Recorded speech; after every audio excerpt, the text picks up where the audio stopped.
ما از این نعمت ها محرومیم. به یاد ما نمیاد از نعمت محبت الله محروم شدن، از همه نعمت ها محروم شدن است.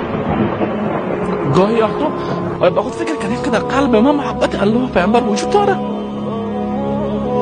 او محبت الله پیامبر باعث شده بیای از پیامبر وقوع قیامت پرسان بکنه. عجیب است. قیامتی که در قرآن کریم خیلی خطرناک معرفی شده، خیلی خطرناک که همه هستی به لرزه میآید. این از او پرسان میکنی چه وقت قیامت میاد رسول الله؟ چرا تو از این پرسان میکنی؟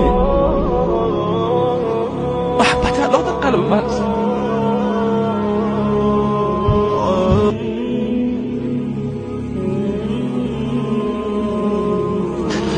انسانی که محبت الله در قلبی باشه در عبادت الله باز غافل نمیشه، از عبادت الله فرار نمیکنه، از مواجه بودن با الله و از راز نیاز با الله خسته نمیشه.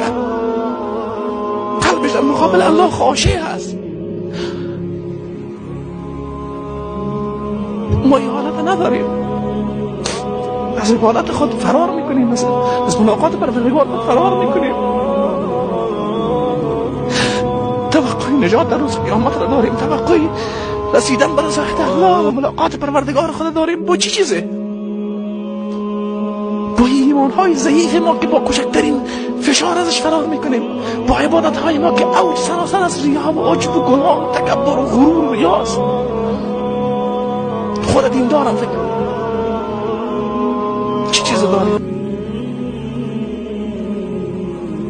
چرا از عبادت الله غافلیم؟ چرا از روز جزا غافلیم؟ چرا ما را دنیا در خود غرق کرده؟ چرا این کلمات بسیار عظیم الله قلب‌های ما را بیدار نمی‌کنه؟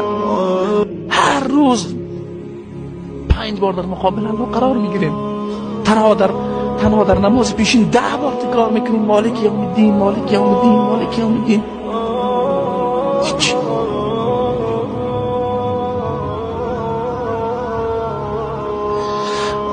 پس باید قدری گپ را بدانیم، از الله فرار نکنیم، طرف الله باز بگردیم، قیامت را فراموش نکنیم.